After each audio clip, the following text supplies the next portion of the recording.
Muy buenas a todos, muchas gracias por estar en esta masterclass. Me presento, yo soy Borja Suárez, fundador de Orange Network Executives, que es la primera plataforma digital de selección directa para abogados. Y os presento, aquí tengo a mi derecha a Nacho Escobar. Nacho es exdirector de Recursos Humanos de Cuatro Casas, uno de los principales despachos de abogados a nivel nacional de este país. Y seguidamente tenemos a Alfonso Vitórica, que es un profesional de recursos humanos con vasta experiencia, que ha dedicado su labor profesional durante más de 15 años en el sector de las nuevas tecnologías, de las TIC, trabajando pues, para sectores tan variados como el bancario y el desarrollo de software, ¿no? Más que una masterclass y daros una charla de qué es recursos humanos inmerso dentro del proceso de transformación digital, lo que queremos ofreceros y queremos plantear es una conversación con todos aquellos que nos estáis escuchando, que podáis participar, que podáis realizar vuestras preguntas, interactuar y que pues, de alguna forma podamos todos ir aclarando o dando pues, más luz, ¿no?, a todo esto que se llama proceso de transformación digital dentro de las compañías. Hoy pues tenemos aquí a un especialista del sector legal, que creo que el sector legal está en un proceso de transformación digital muy interesante, y Alfonso lo ha vivido desde el punto de vista de transformación digital, desde el punto de vista de grandes multinacionales y en su última experiencia en Viva para el sector bancario, donde se están haciendo cosas muy interesantes y que seguro que todos podemos aplicar a nuestras compañías y nuestras empresas, ¿no? Vamos a dedicaros unos minutos a que os presentéis. Si te parece, Nacho, pues cuéntanos un poco más sobre ti. Muy bien, bueno, pues lo primero que quería agradecerte a ti, Borja, por darnos esta oportunidad para poder contrastar, en este caso, pues dos puntos de vista en lo que se refiere a recursos humanos, uno más basado en servicios profesionales jurídicos, como es mi caso, y el de Alfonso, que es el de las tecnologías, y que creo que en el contraste pues van a surgir temas interesantes sobre lo que es la gestión de recursos humanos, y bueno, y a IMF por darnos la oportunidad de hacerlo aquí en sus instalaciones. Pues como tú decías, efectivamente, yo me llamo Nacho Escobar, soy profesional de recursos humanos, a los que me he dedicado pues en estos últimos casi 20 años. Prácticamente casi toda mi carrera profesional la he desarrollado en el mundo legal y en concreto en un despacho que se llama Cuatro Casas, en donde estuve trabajando como director de recursos humanos hasta el año pasado. En esta etapa, pues he podido vivir diferentes experiencias en cuanto a la evolución del sector y lo que ha sido el propio rol de recursos humanos. El mundo de la abogacía, para aquellos que no lo conozcan, es un mundo que, sobre todo el de los despachos de abogados, que está conformado por organizaciones que prestan servicios profesionales de alto valor añadido, quizás, con muchas similitudes con otro tipo de compañías de servicios profesionales que pueda haber en otros ámbitos, si bien tiene algunas particularidades que yo creo que es un poco lo que ha condicionado su evolución como organización y lo que ha condicionado también un poco lo que ha sido la gestión de recursos humanos. ¿Por qué? Fundamentalmente porque originariamente han sido organizaciones autogestionadas. Al final de este tipo de despachos pues empiezan con la fusión o la incorporación de varios abogados que forman su despacho y que además de hacer su labor jurídica, pues al mismo tiempo son los que gestionan por los diferentes aspectos que tiene cualquier organización, tanto económica, de personas, de desarrollo de negocio. Y esto de alguna manera va siendo así hasta que los despachos van tomando cierto tamaño. En ese aspecto, a partir de que las firmas han alcanzado un tamaño relativamente significativo, pues ha permitido que se fueran incorporando profesionales de otros ámbitos para ayudar al desarrollo de estas organizaciones. Y en ese aspecto, y un poco para también contextualizar lo que yo voy a contar posteriormente y sobre todo contrastándolo con lo que Alfonso comente, inicialmente las firmas de abogados, la expectativa que había de aquellas personas que formábamos el back office era que desarrollaran funciones más de soporte administrativo, más que realmente de valor añadido. Y con el tiempo, digamos que este rol ha cambiado hasta que verdaderamente, y sobre todo en las grandes firmas, el papel de recursos humanos, como el de otros departamentos de organización, pues se ha convertido en estratégico como en cualquier otra organización. Y sobre todo como consecuencia, por un lado, de lo que fue el resultado de la crisis que vivió el sector, como todas las organizaciones, en torno al 2008, como posteriormente como consecuencia de la transformación digital, que yo creo que está afectando ahora mismo pues a todos los sectores, independientemente del que hablemos. Y más o menos este sería un poco el contexto en el que yo me he movido y que luego pues desarrollaré un poco más cuando hable con Alfonso. Perfecto. Bueno, pues yo me presento también, como bien has dicho, pues soy Alfonso Vitórica. Lo primero, evidentemente, dar las gracias a Borja, Nacho y a IMF por esta oportunidad que nos brindan. Y bueno, presentarme un poquito, pues como bien has introducido, Borja, yo llevo aproximadamente 15, un poquito más, años dedicándome a los recursos humanos, principalmente en empresas de tecnología, tanto consultoría como empresas de software, ¿no? Bien, haciendo un poco y cogiendo el guante que tiraba Nacho, ¿no? Bueno, como es el mundo de los recursos humanos dentro de este tipo de empresas. Bien, es cierto que pasa un poco como en los despachos de abogados, ¿no? Es decir, con los años hemos ido ganando más peso los departamentos de recursos humanos dentro del área de tecnología, ¿no? Inicialmente, yo recuerdo por allá, por mis inicios, las áreas de recursos humanos éramos operativa, 100%. Es decir, lo que hacíamos era gestionar los proyectos que estábamos llevando, las nóminas, relaciones laborales, poco más, ¿no? No estamos tanto metidos en la estrategia. Pero bien es cierto que este sector es muy dinámico, el sector de las nuevas tecnologías es, o te reinventas cada día o estás muerto, como quien dice. Y es un poco antagonista al mundo del derecho, ¿no? Es decir, a día de hoy, recursos humanos dentro de este tipo de empresas es una punta de lanza y tenemos que estar, como quien dice, metidos en la estrategia, metidos en el control de la empresa, metidos en el lanzamiento de todas las políticas de la compañía, ¿no? Entonces, bueno, creo que va a ser muy interesante porque, como bien has dicho, estamos en posiciones antagónicas casi y seguro que podemos sacar muchos puntos interesantes, ¿no? Para aprender los unos de los otros. Seguro que sí, seguro que podemos aportar mucho. Y seguro también ellos, ¿no? La gente que nos está viendo, vosotros podéis aportar mucho a este debate que traemos hoy a la mesa. Yo quiero lanzar una pregunta al aire, ¿no? Para que, a ver cómo lo desarrolláis pues, cada uno en vuestros sectores. Y yo, pues, antes de lanzarla, voy a hablar un poco desde la previa experiencia de qué se está haciendo en un servicio, al final que estamos en un punto intermedio entre pues, los candidatos o los futuros empleados de vuestras compañías y las empresas, ¿no? Que es el sector de la consultoría de selección. Nosotros, en nuestro caso, hablando de transformación digital y de cómo está afectando la transformación digital a las empresas y, sobre todo, cómo están trabajando los departamentos de recursos humanos esa transformación digital con todos los medios que puedan tener y bueno, pues todas las herramientas y pues dar una visión pues más específica. Nosotros, en nuestro caso, por ejemplo, a ver qué os parece, pues dentro de la plataforma de Brands & Turgot lo que estamos haciendo es implantar procesos de experiencia de candidato. ¿Vale? Por un lado, pues hemos implantado el primer bot, el primer HR bot en una consultora de selección directa, de headhunting, para pues que esa experiencia de los candidatos, de las empresas que se aproximan a nosotros, pues sea mucho más friendly, tengan mucha más información basada en el conocimiento y el desarrollo de ese bot, ¿de acuerdo? Que pueda facilitarles un poco pues, la interactuación con nosotros.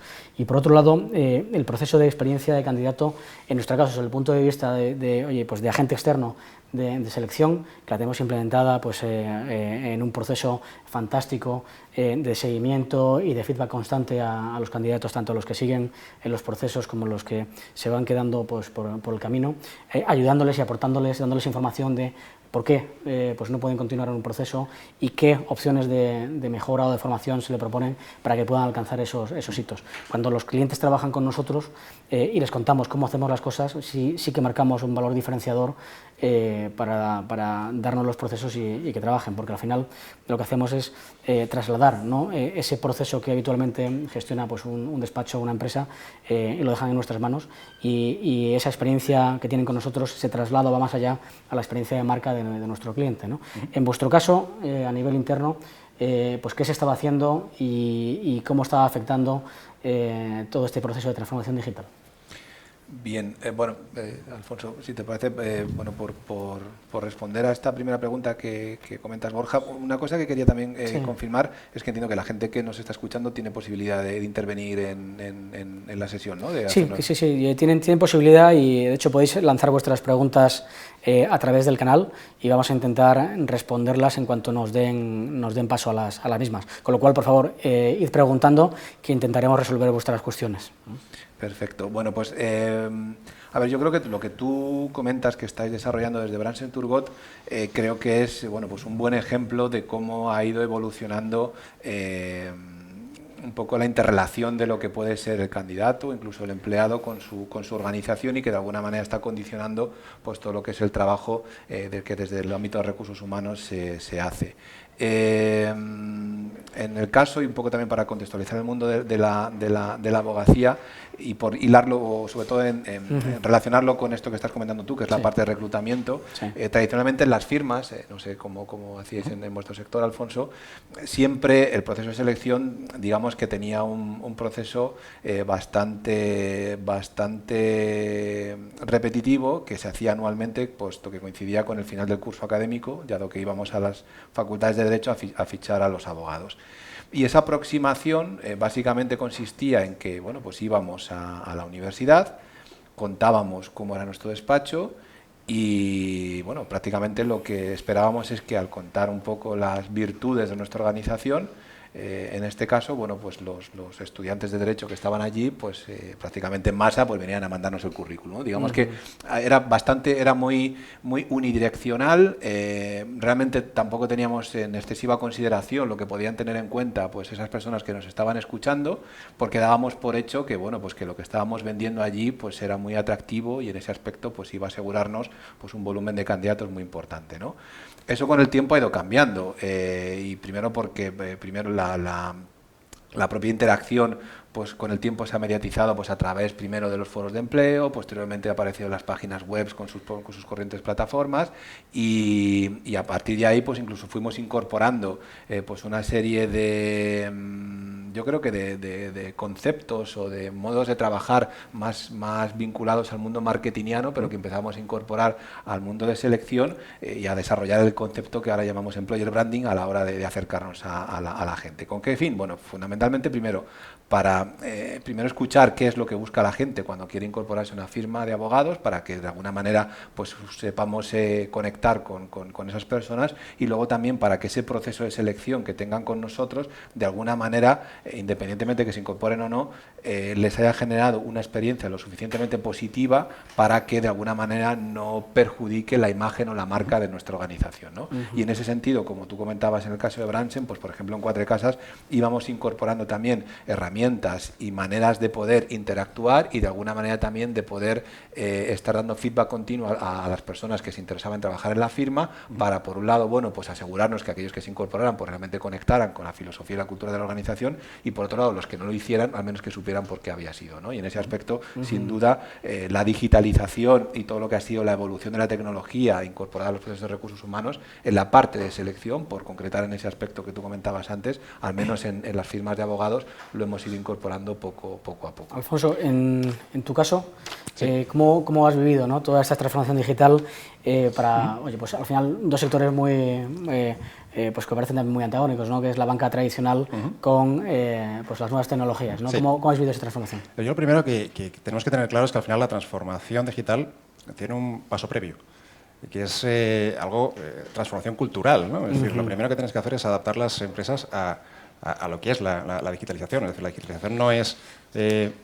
meter herramientas digitales únicas y exclusivamente, sino que es meter las herramientas digitales en la estrategia de la compañía, ¿no? Es decir, empezar a utilizar pues todas las plataformas que tenemos para mejorar el rendimiento, para mejorar y para obtener mayores beneficios, ¿no? Entonces, es importante, ¿no?, saber esta diferencia. No es solo meter herramientas, sino que realmente es un cambio cultural. Y realmente, para la parte de selección, ¿no?, y cogiendo la pregunta, al final nos apoyamos en esta transformación cultural para luego tener el approach al mercado. Nosotros en Viva, actualmente Viva Next Technology, lo principal que teníamos era la marca de empresa. Pero al final, la transformación cultural lo que llevó es que la empresa se hiciera para y por los empleados. Con lo cual, todos los empleados eran marca de la compañía. ¿Qué nos aportaba esto? Joder, pues que la gente que estaba fuera, los posibles candidatos quisieran entrar en nuestra compañía. No tanto tener que ir nosotros a por ellos, que también, es decir, tienes que buscarles por todas las herramientas y todas las plataformas que tenemos en el mercado, pero sobre todo que los propios candidatos previos a los empleados quisieran venir con nosotros, ¿no? Que es la parte de reclutamiento, que es casi más importante que la propia parte de selección. Es decir, bueno, pues una vez que tienes una buena marca de empresa, consigues que la gente pues, aplique y que quiera entrar. Los procesos propiamente dicho de selección, evidentemente con todas las nuevas plataformas que tenemos en el mercado, se han agilizado y se han concretado mucho más. Nosotros, por ejemplo, utilizamos una herramienta llamada HackerRank que te permite hacer test y medir los tests, es decir, saber cuándo el candidato está respondiendo al test, saber en qué momento se ha desconectado, saber en qué momento está buscando la respuesta en Google, es decir, monitorizar perfectamente, ¿no?, todo el proceso de selección. Luego tienes una parte de selección más estandarizada, ¿no?, las entrevistas personales, entrevistas con el manager, etcétera, ¿no? Y luego, sobre todo, lo que es muy importante es luego ya el post, ¿no? Una vez la persona se ha incorporado contigo, hacer un buen proceso de onboarding. Un buen proceso de onboarding en el cual pues, la persona se sienta parte de la empresa, conozca bien la cultura de la compañía, conozca bien qué es lo que hacemos, conozca bien los procesos y conozca bien dónde se está metiendo, sí, ¿no? Sí. Bueno, hay otras empresas que lo que hacen es, por ejemplo, decirle a la persona que escoja en qué departamento quiere estar y pase un día trabajando con ellos, ¿no? Y a partir de ahí es cuando, bueno, es cuando pueda entrar o no, ¿no? Pero bueno, al final en el mundo de la tecnología, y en este caso, a ver, nosotros nos dedicábamos a la banca porque pertenecíamos al grupo BBVA, bueno, y pertenecemos al grupo BBVA, pero bueno, éramos una consultora, al fin y al cabo, también teníamos proyectos fuera, ¿no? Sí. Entonces, como os digo, principalmente es posicionamiento de marca, intentar que, bueno, pues que todo el mundo nos conozca y que quieran entrar con nosotros, Sí. ¿no? Y así es el manera, Sí, la manera de hacerlo. Por abundar una cosa que comentaba Alfonso Borja, permíteme, en nuestro caso que sí que es cierto que bueno, no llegamos a ese nivel de sofisticación, al menos hasta que yo me marché, en lo que se refería un poco al seguimiento, ¿no?, de lo que era el candidato y la interacción que tenía con nuestra plataforma o demás, pero que sí que es cierto que he oído que en otras organizaciones, y bueno, y yo creo que Amazon, por ejemplo, es un referente en ese aspecto, ¿no?, con herramientas de lo más sofisticadas para el proceso de selección, pues en nuestro caso todavía no habíamos llegado. Sí que hicimos, sí que para mí, o por lo menos es interesante y por eso quería compartirlo también con vosotros, el ejercicio que hicimos precisamente para esta primera parte de Employer Branding y que para mí fue muy, muy revelador, ¿no? Y fue o sea, nosotros partíamos de una hipótesis que era que empezamos a identificar que la gente que estudiaba Derecho empezaba a sentirse poco atraída por trabajar en un despacho de abogados, cosa que para nosotros, digamos que era algo que dábamos por hecho, ¿no? Que la gente que estudiaba Derecho, pues de alguna manera, pues se iba, digamos, a dejar la vida por entrar a una organización como la nuestra, ¿no? O al menos con esa idea o con esa situación hemos convivido muchos años, pero de repente eso dejaba de ser atractivo. Y sin embargo, bueno, pues veíamos por encuestas que participábamos y demás, que les interesaba trabajar más pues en organizaciones más tecnológicas, o bien como la que estaba Alfonso, o incluso con Google o Netflix, que realmente yo creo que, bueno, sobre todo respondía más a un modelo organizacional que realmente una posibilidad de trabajo. Entonces, esto ¿a qué nos llevó? A que necesitábamos adaptar nuestro discurso para poder, de alguna manera, ofrecer o trasladar, al menos a los que estaban estudiando Derecho, aquellos aspectos que sí que pensábamos que les podíamos ofrecer y que realmente lo teníamos en nuestra organización, pero por alguna circunstancia no lo estaban viendo. Con lo cual, aquí un poco el aprendizaje que hicimos, y yo creo que esto tiene mucho que ver con esto que hablábamos de la transformación digital / transformación cultural, fue, primero, como organización tenemos que escuchar a los que van a ser nuestros futuros empleados y tenemos que saber qué es lo que les motiva y cómo y en qué tipo de organizaciones quieren que trabajar. Y segundo, cómo somos nosotros, cuál es nuestro ADN, nuestra personalidad y cómo tenemos que proyectarla fuera para que la gente, en ese sentido, vea que lo que realmente somos y si les encaja, que sean los que realmente vengan con nosotros, ¿no? Sí. Y ahí la tecnología en ese aspecto nos ayudó, por lo menos en esa primera fase prospectiva, ¿no? Luego ya en el desarrollo del proceso, bueno, pues ahí teníamos que trabajar Quiero más. comentar simplemente un pequeño apunte, ¿no? Como te decía, Viva y hoy BBVA Next pertenece al grupo BBVA, ¿no? Entonces, precisamente también uno de los motivos por el cual nace esta empresa, nace Viva como tal, es precisamente que el entorno bancario no es un entorno atractivo para perfiles tecnológicos, ¿no? Es decir, al final la gente tiene en mente que el entorno bancario, o tenía en mente que el entorno bancario tenías mucho legacy, tenías tecnologías anticuadas, ¿no? Precisamente uno de los motivos por los cuales nacimos en su día era precisamente ¿no? El poder crear una empresa atractiva para los tecnólogos, para perfiles nativos digital, precisamente, y crear una empresa que fuera bueno, pues, referente para ellos, ¿no? Sí. y luego poder aplicar todo este conocimiento dentro del banco. Sí, estaréis de acuerdo conmigo, ¿no? Y además yo creo que esto es un apunte que hay que resaltar y que hay que matizar y que es algo que quizá no tengan tan interiorizado, ¿no?, los departamentos de recursos humanos, incluyéndolos dentro del proceso de transformación digital para los nuevos perfiles y las nuevas generaciones que se incorporan a nuestras compañías, ¿no? ¿Estáis de acuerdo conmigo en que el onboarding, habitualmente entendido, ha pasado de ser, oye, el recibirte en la puerta de la empresa, ponerte una taza con tu nombre y dejarte la fruta que te gusta, a integrarse en un proceso dentro de todas las herramientas de transformación digital que puede durar hasta año y medio, ¿no?, y que tiene que ser una constante en las organizaciones precisamente para trabajar la retención del talento? ¿Qué estáis haciendo o qué hacíais en vuestras compañías para trabajar estas dos áreas? A ver, yo totalmente de acuerdo en lo que dices. El onboarding ha pasado de ser recibo en la puerta a ser un proceso mucho más largo, ¿no? A tener un mentor. Efectivamente. Una serie de... Ahora, el mentor puedes tenerlo en el onboarding y después. Y después. O sea, es fundamental, de hecho, que tengas un acompañamiento. Una referencia dentro de la compañía, ¿no? Efectivamente. Pero a lo largo de tu pregunta has esbozado también un concepto, ¿no?, que es el tema de recursos humanos, digitalización y cómo estamos, si nos quedamos anticuados o no, ¿no? Eso es. Y aprovecho, ya esto ya lo hemos comentado en alguna que otra ocasión, ¿no? Sí. Pero bueno, aquí hay diferentes imágenes y la gente piensa de diferentes maneras. Unos piensan que recursos humanos está acabado con toda la digitalización. Y yo particularmente creo que es una gran oportunidad para nosotros. Sin duda. Es pasar de, como decíamos hace un segundo, de ser operativa a ser estrategia. Recursos humanos tiene que ser impulsor del cambio. Es decir, tenemos que mentalizar a los managers, direcciones y demás, que las empresas tienen que ser horizontales, que tenemos que tener cultura de empleado, tenemos que poner al empleado en el medio. Tenemos la herramienta de formación, o sea, en base a formación tenemos que coger y formar a nuestros empleados en todas las propias herramientas, ¿no? Etcétera, ¿no?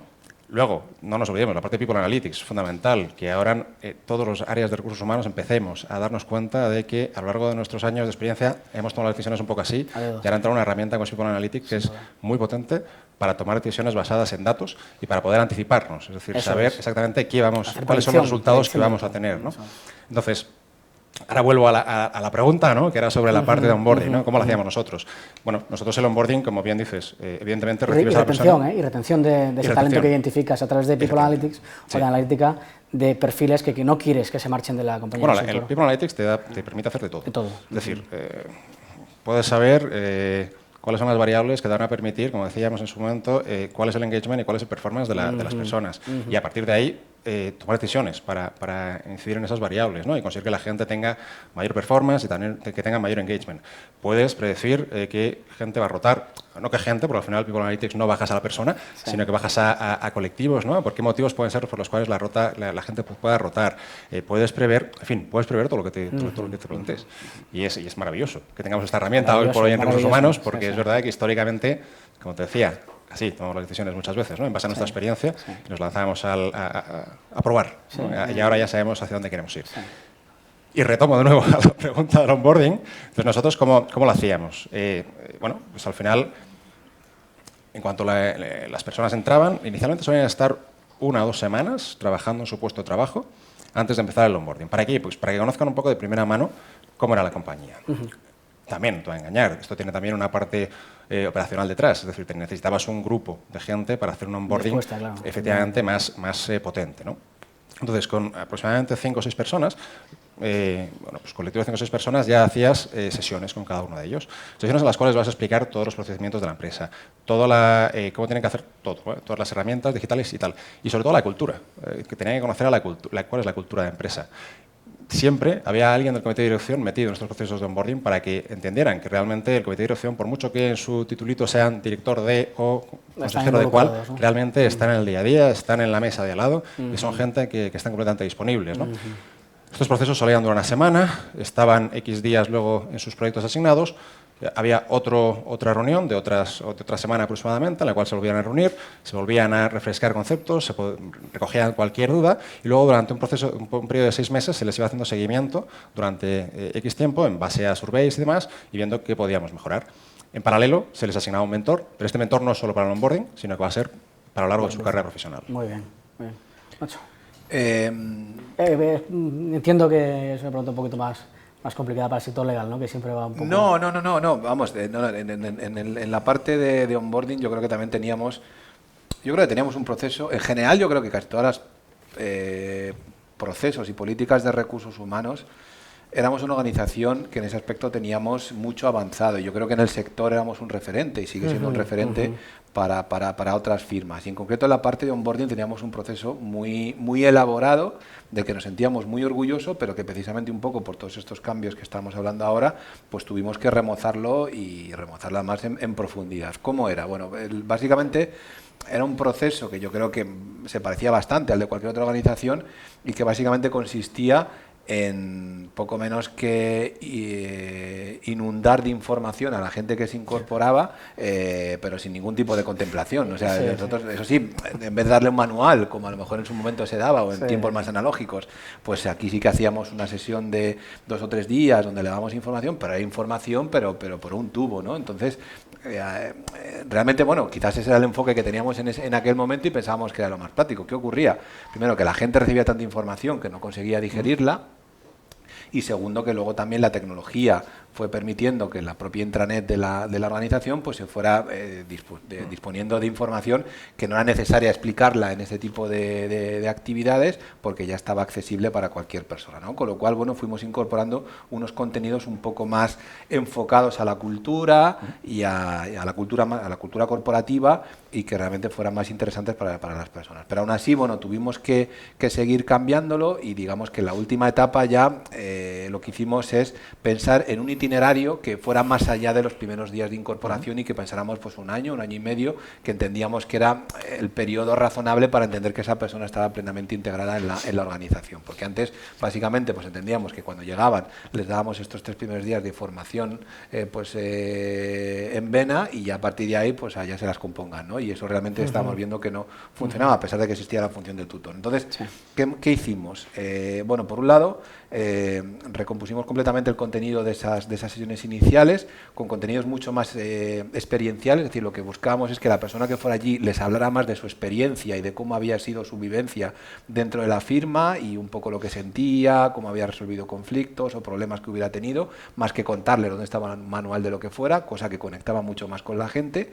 Segundo, intentábamos también recoger feedback de las personas que pasaban por estos procesos e incluso de la gente que ya llevaba un tiempo para que nos dijeran qué era lo que más les había gustado de aquella acogida y qué habían echado en falta para empezar a integrarlo dentro de los contenidos.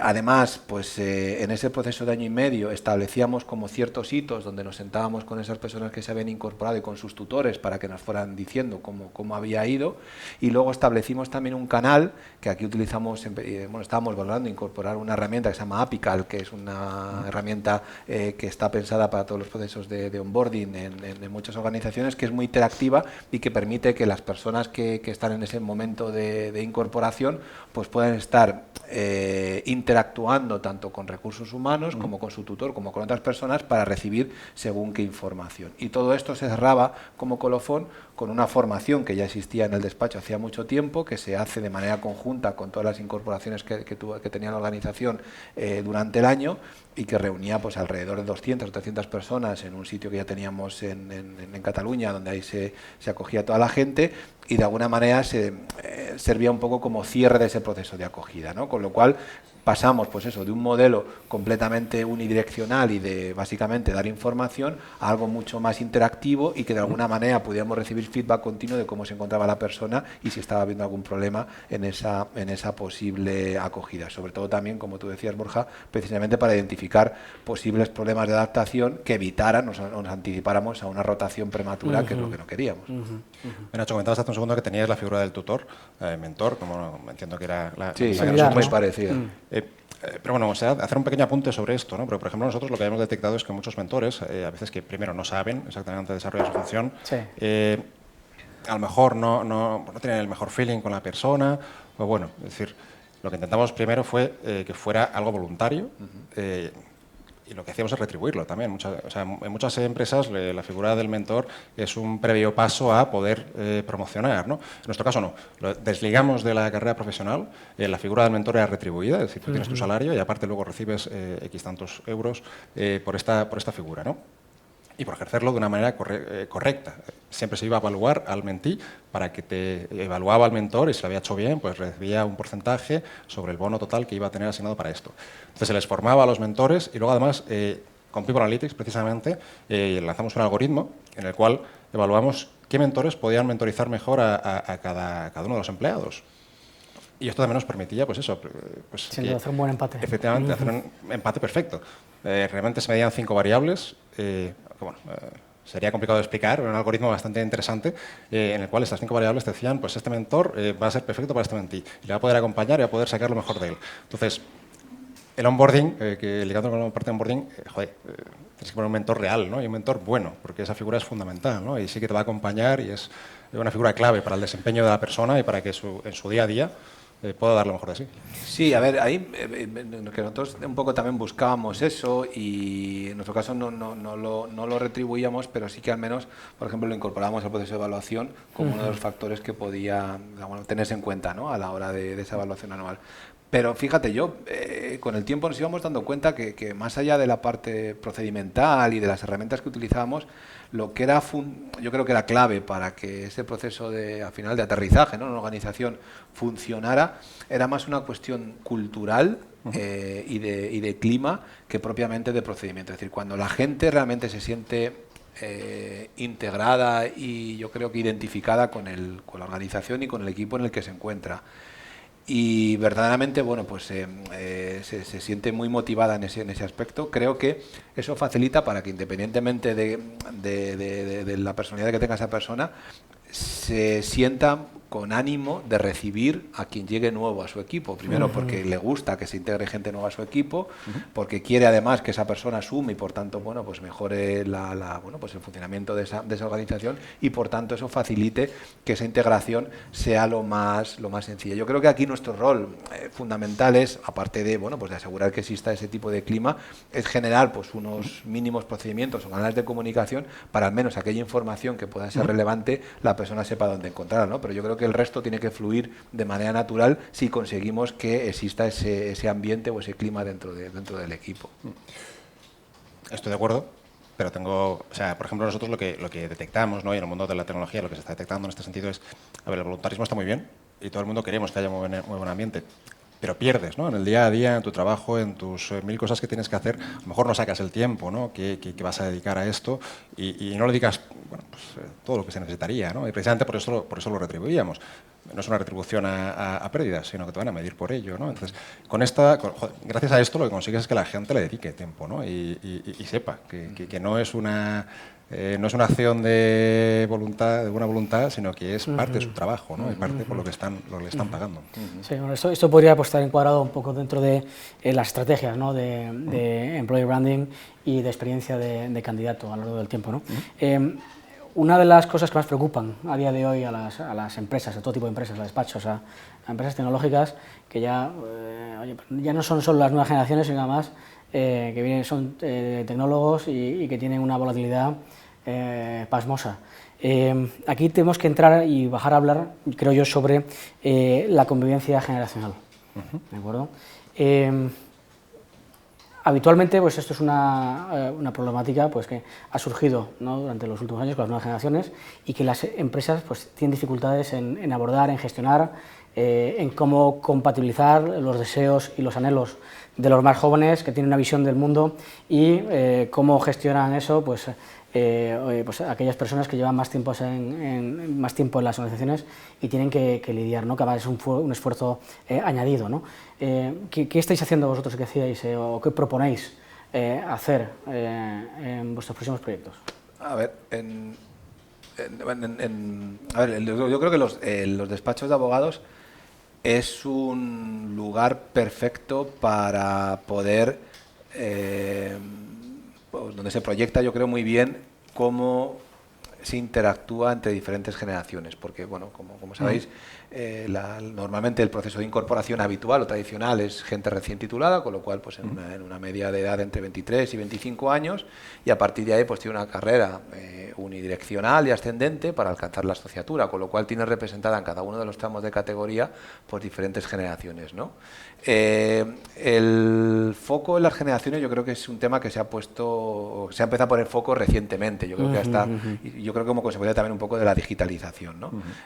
Más allá de los estereotipos que hay, ¿no? De cómo son los millennials, de cómo son los centennials, de cómo es la generación X, sí al menos creo que al menos ha permitido identificar cuáles son las virtudes y o las fortalezas y las debilidades que cada una de las generaciones tenemos, y sobre todo tenemos en un contexto como el que nos encontramos ahora, que está sumamente condicionado por la tecnología. Entonces, históricamente en los despachos, bueno, pues funcionaba pues con un esquema bastante clásico que todo el mundo entenderá, que era donde, bueno, pues el que más sabía era el que más tiempo llevaba, y el que llegaba allí pues lo que estaba era para aprender, ¿no? Y donde se daba por supuesto que la persona que se incorporaba pues lo que tenía que hacer era ver, observar y aprender, y ir haciendo las cosas que le iban pidiendo.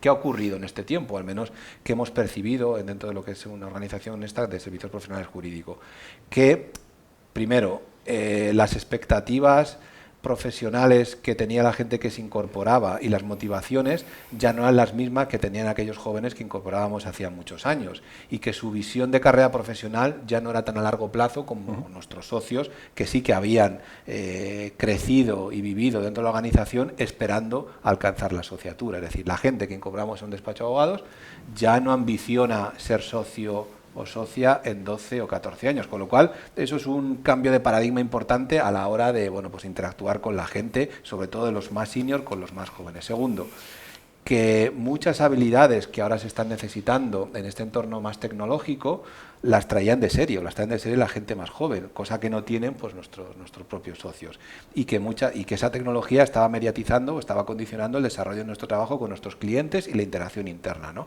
Entonces aquí esto ponía en valor a estas personas que se suponía que eran un lienzo en blanco que las íbamos a terminar, bueno, pues un poco dibujando dentro del despacho, y que desde su inicio ya era gente que podía aportar cosas a los que eran más senior, ¿no? Entonces, gestionar eso creo que era un factor o un aspecto importante que desde recursos humanos teníamos que hacer ver primero a las personas que eran más senior, para hacerles entender cómo son esas personas que están incorporando y qué rol pueden tener y cómo les pueden ayudar a desarrollar ese trabajo, y a los que son más jóvenes cómo pueden interactuar y saber entender también a esas personas que son más senior, para que al final terminen pues bueno, formando un tándem que suponga un éxito tanto para la organización como para ellos desde el punto de vista profesional, porque al final alguien que es joven, si se ve involucrado y realizando unas funciones que le pide a alguien que supuestamente, bueno, pues tiene un conocimiento técnico, lógicamente, mucho más desarrollado que ellos, pero que le da cierto protagonismo, pues es muy motivante. Y al mismo tiempo, para la persona que es más senior, si se encuentra con gente joven, que en principio la percibe como alguien al que le va a tener que enseñar,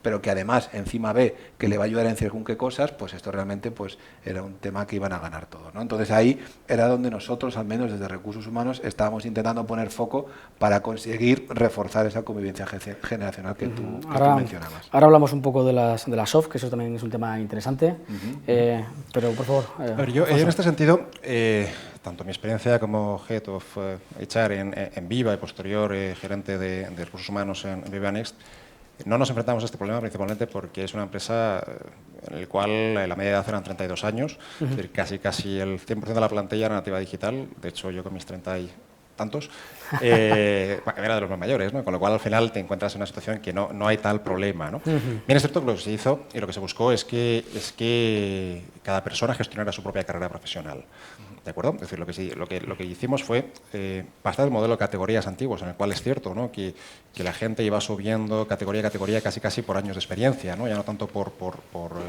experiencias demostradas. Lo que hicimos fue, como te digo, remodelar todo esto, ¿no? Hacer carreras profesionales para cada uno de los colectivos, y cuando digo colectivos es, por ejemplo, analistas de datos, desarrolladores de software, gente de Agile, etcétera, ¿no? Cada uno con su carrera profesional, y meter pues varias categorías, 3 categorías. Tú tienes un crecimiento dentro de tu categoría de 4 o 5 años, en el cual, pues bueno, si vas haciendo tu trabajo normal, vas a ir ganando más dinero. Pero al final las responsabilidades dentro de cada una de las categorías son las mismas, tanto si acabas de entrar en esa categoría como si llevas 5 años. Luego, para saltar a la siguiente categoría, eres tú el que te postulas. No es que lleves muchos años aquí, con lo cual vas a pasar a la siguiente categoría, sino que cuando yo quiera me puedo postular. A lo mejor yo acabo de entrar en una categoría y estoy en el primer año, y me puedo postular para pasar a la siguiente categoría. Es un poco locura porque no vas a pasar las pruebas, pero puedes hacerlo. Entonces, lo que conseguíamos con esto es que cada una de las personas fuera el que gestionara sus carreras profesionales. Y con esto realmente podrías luchar un poquito contra este problema, ¿no? De las diferencias de la digitalización en base a la edad, ¿no? Pues a lo mejor yo no quiero seguir, con lo cual pues estoy cómodo con mi estatus, me mantengo y ya está. Oye, si quiero seguir desarrollando mi carrera profesional, tendré que actualizarme y tendré que formarme, ¿no? Entonces, dependía y estaba en mi mano para hacerlo y para pasar al siguiente nivel. Bien, es cierto que esto es en la última empresa en la que he estado. Si me remonto a Software AG, por ejemplo, que es una empresa maravillosa, pero bien es cierto que aquí sí que teníamos ese problema. Es algo que no se abordó en su momento, pero sé que actualmente sí que están abordándolo. No te puedo decir exactamente cómo lo están haciendo porque se perdió un poco la pista, pero ahí sí que está ese problema, porque es verdad que es una empresa con muchos años de experiencia y que tenías gente que había avanzado con la compañía, pero que ya tenía cierta edad, ¿no?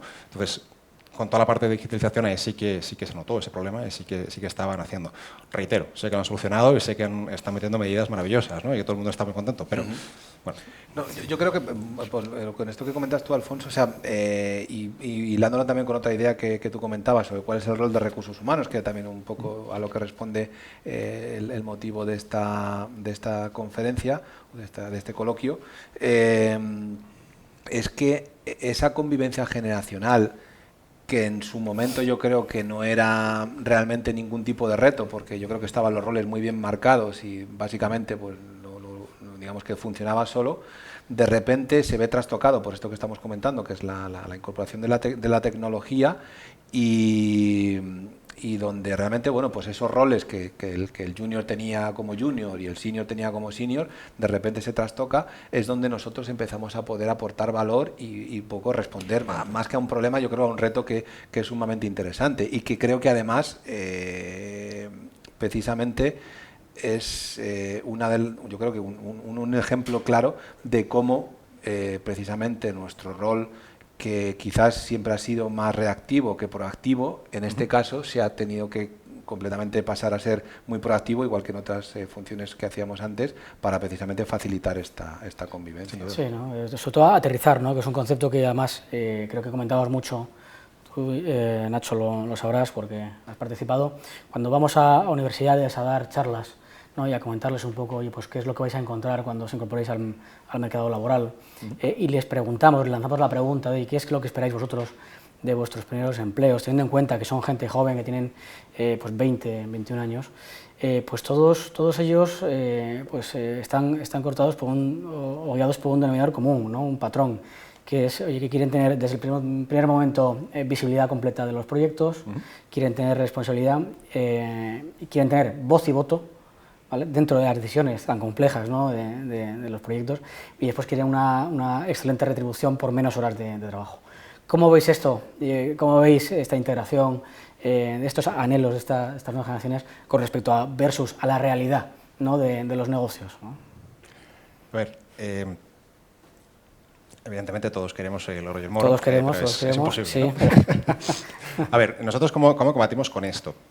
Al final, bien es cierto que Viva, BBVA Next, Nativas Digitales se han pasado ya por toda transformación, tanto digital como cultural, y son empresas hechas para y por los empleados, ¿no? Con lo cual, precisamente, yo os comentaba antes, ¿no? Al final cada empleado es la marca de la compañía. Lo que buscábamos en su momento es que fueran los empleados los que hicieran los que desarrollaran las propias estrategias. ¿Cómo lo hacíamos? Bueno, pues teníamos todos los empleados se pueden apuntar a un programa. Y en estos programas son donde se van a discutir las propias estrategias que vamos a implantar en la compañía. ¿Qué consigues con esto? Que el empleado se crea parte de la compañía. Sí. Y con esto estás solucionando uno de estos anhelos, ¿no? Que comentabas, ¿no? El de, joder, yo quiero ser dueño y quiero tomar las decisiones y quiero ser importante, ¿no? Entonces, entiendo, Alfonso, que eso es dentro de una empresa con una estructura o una mentalidad más horizontal. ¿Qué ocurre con estas estructuras verticales? Totalmente horizontal, totalmente horizontal. Efectivamente, en las estructuras verticales esto es mucho más complicado de gestionar, ¿no? Y tienen que tender hacia ello, ¿no? Bajo mi punto de vista, sí. Y en el mundo de consultoría informática es hacia donde tienden las compañías, ¿no? Nosotros, pues bueno, pues como nacimos ya como así, pues bueno, lo conseguimos implantar muy rápido, ¿no? Pero bien es cierto que las empresas de tecnología poquito a poquito van hacia estos modelos horizontales y precisamente es donde tenemos que tomar fuerza los departamentos de recursos humanos y conseguir implantar esta metodología, ¿no? Dentro de las compañías. Bueno, ser horizontales, ser accesibles, estar para y por los empleados, pero no son nosotros, todas las direcciones de cada una de las áreas, ¿no? Bueno, es adaptarnos a los tiempos, al fin y al cabo. Nacho, te lanzo tres palabras, Vale. 3, 4, al hilo, ¿no? De esto que estamos comentando y después si quieres tomas tú el relevo. Agile, trabajo flexible y presencialismo. Bien, bueno, el presencialismo es uno de los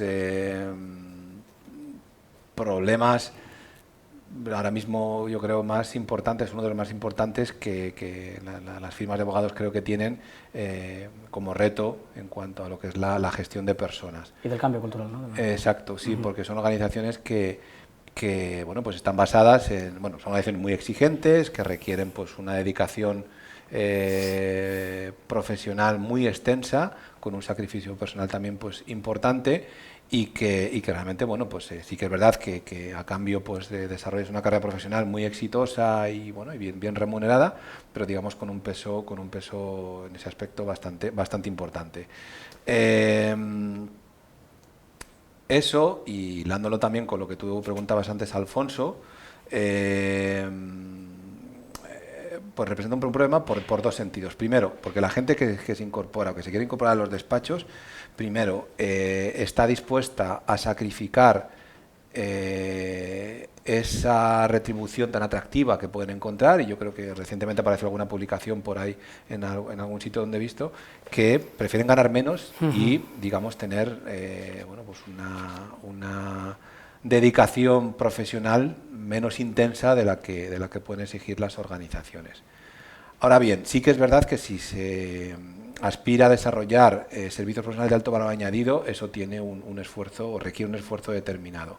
Pero eso no significa que tengas que hipotecar tu vida. Yo creo que aquí se añaden otros factores como es la eficiencia y la gestión del tiempo, que yo creo que en general, y por cuestiones culturales creo que incluso en nuestro país no somos precisamente un ejemplo a la hora de gestionarlo, que precisamente la tecnología en primera instancia que tú has mencionado ahí, y luego, bueno, pues un poco hablando del agilismo, también creo que puede ayudar precisamente a mejorarlo. Entonces, creo que si las organizaciones, en este caso las que yo conozco, que son los despachos de abogados, consiguen mejorar su eficiencia y su gestión del tiempo, van a permitir que la gente, bueno, pues digamos tenga una dedicación bueno, pues menos intensa, menos presencialmente dentro de lo que es el despacho, va a permitir darles más flexibilidad para poder trabajar desde otros entornos o desde su casa, por ejemplo, sobre todo en el caso en este caso de servicios profesionales jurídicos, donde hay mucha parte del trabajo que puede perfectamente ser desarrollado desde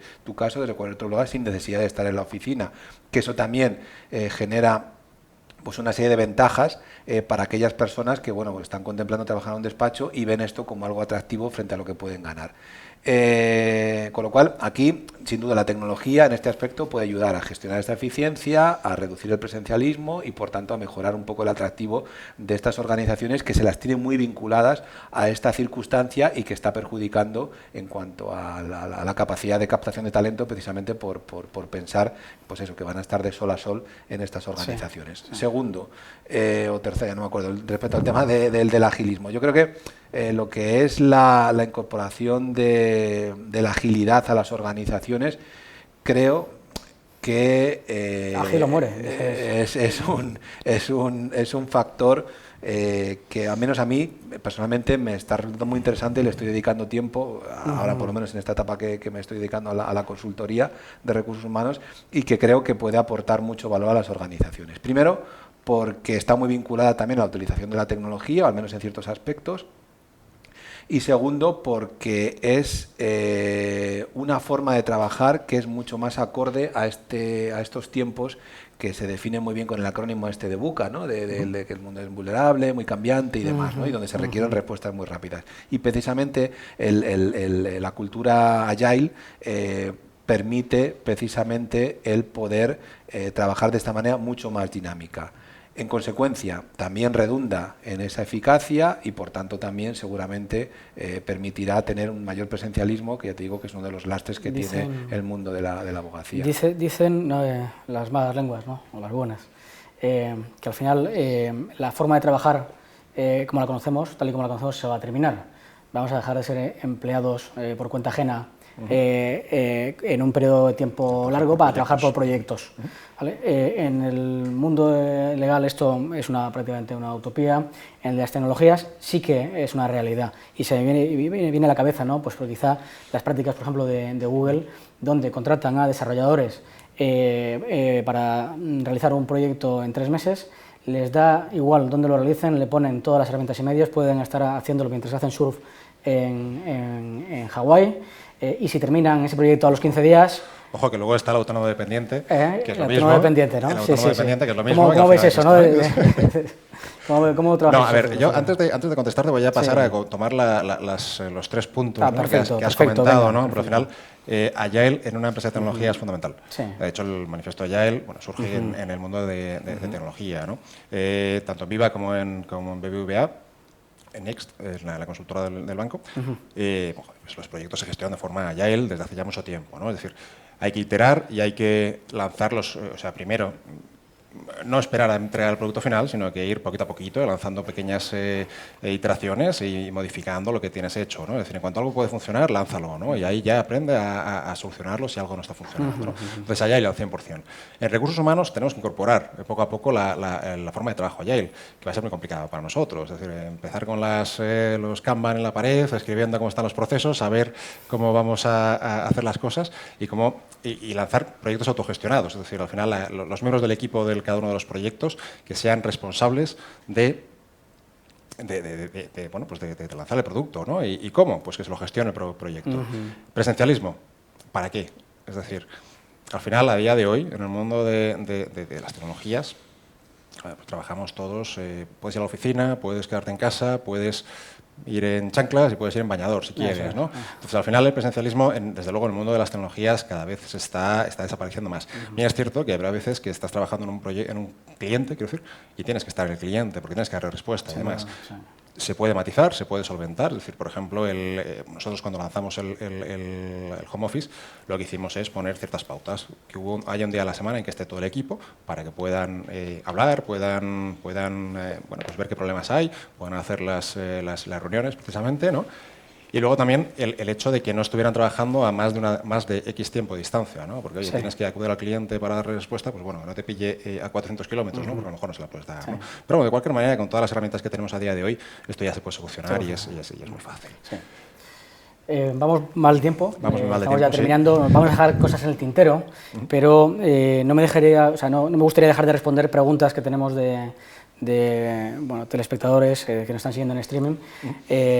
Vamos a responder las preguntas y después terminamos pues con 3 o 4 comentarios respecto a hacia dónde creéis vosotros que tiene que ir la figura o el rol de recursos humanos en las compañías. Perfecto.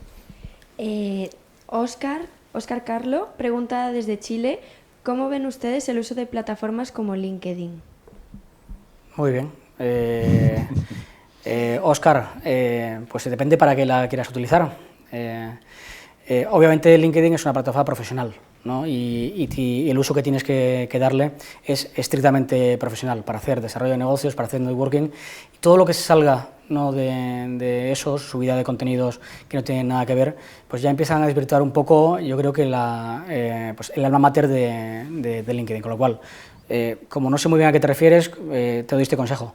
Que sea solo para la labor profesional. De cualquier manera, y perdona que tome, ¿no? Aquí habría que enfocarlo desde 2 puntos de vista. Es decir, una parte de yo particular utilizo la plataforma para buscar trabajo, para una red profesional en el cual busco contactos y leads. Y luego, desde el punto de vista de recursos humanos, empresa. Es decir, al final, ya no solo LinkedIn, sino todas las plataformas que tenemos a día de hoy, tenemos que estar muy metidos en ella para darnos a conocer, para hacer el employer branding, para atraer y para, bueno, pues... Esperemos haberle contestado en alguna de las 2 ramas, ¿no? Vale. Astrid, desde Reino Unido, pregunta qué piensan acerca del team building y cómo se puede hacer en empresas como de las que están hablando. Vale, pues vosotros. A ver, el team building yo creo que siempre se ha considerado como algo muy importante pues para poder desarrollar un trabajo en equipo, sobre todo en el entorno del que yo vengo, que es el del mundo de los despachos, es fundamental, ¿no?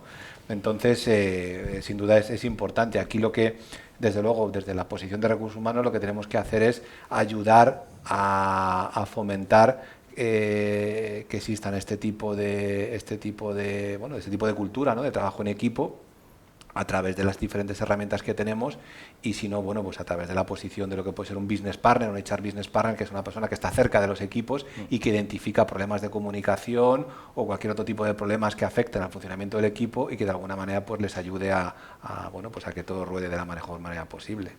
Muy bien. Óscar, de nuevo, pregunta, ¿cómo ven ustedes la función de los recursos humanos en relación al teletrabajo, en la medida que cada vez más ciertos trabajos ya no se realizan en las mismas oficinas?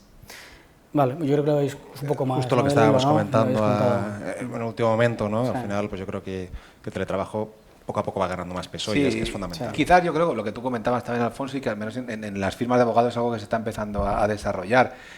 Yo creo que el teletrabajo es importante que se vaya desarrollando en las organizaciones, pero siempre, bueno, pues que esté bien regulado en cuanto a cómo se tiene que hacer, y sobre todo que haya un equilibrio para que de alguna manera la persona tenga también una cierta interacción física con su compañía y con sus compañeros, ¿no? Y que al final trabajar siempre desde casa puede ser muy eficiente, pero puede generar también otro tipo de problemas como es la falta de comunicación o la interacción personal con las También personas. es verdad que hoy hay herramientas para estar conectado en todo momento, ¿no? Pero a ver, yo también abogo porque, joder, Hay que menos tener contacto un humano día un poquito, veas a tu compañero, ¿no? Sí, no hay que radicalizarlo. Sí.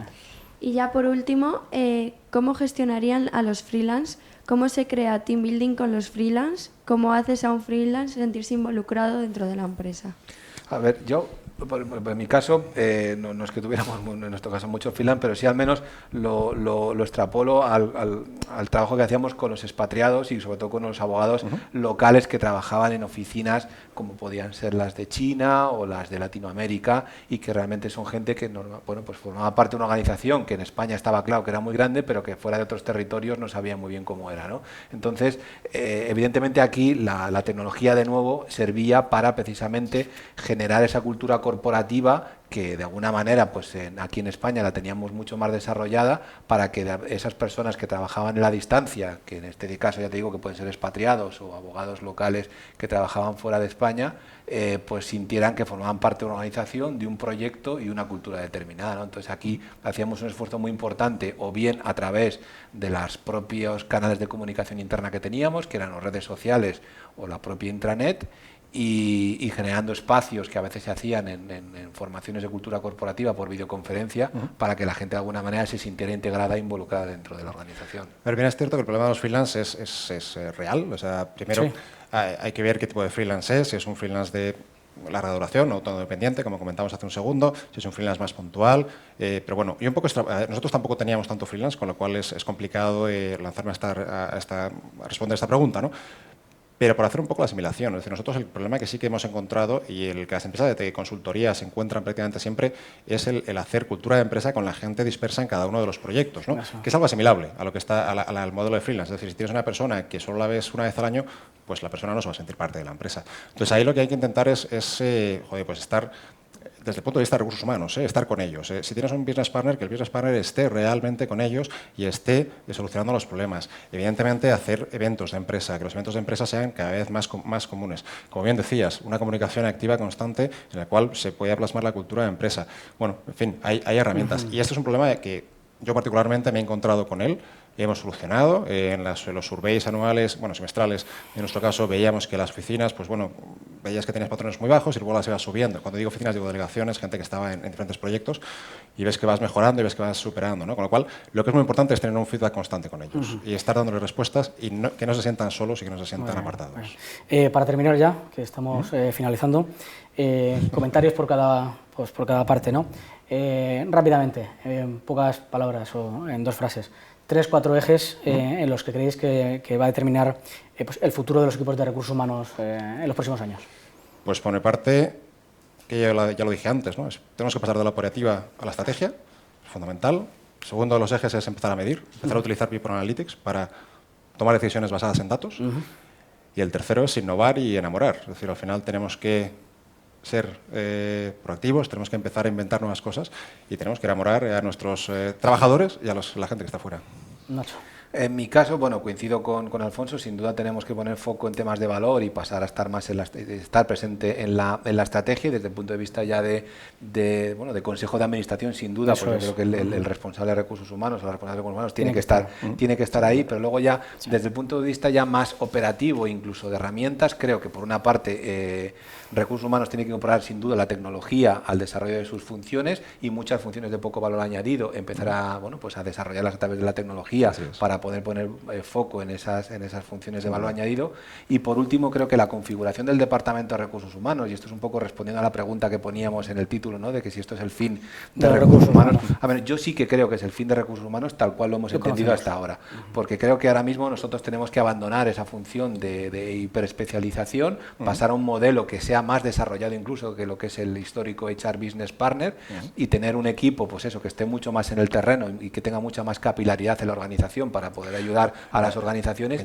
Es que el HR Business Partner ya está anticuado, ahora son evangelizadores. Exacto, yo creo que el modelo de coach yo creo que está mucho más cerca de lo que tiene que ser el rol de recursos humanos que el del HR Business Partner, e incluso dentro de recursos humanos creo que sería interesante tener una unidad de I+D+I que esté constantemente innovando y pensando. Con distintos perfiles, ¿no? Dentro de un matemático, un ingeniero, efectivamente, alguien de humanidades que estén aportando al proyecto, ¿no?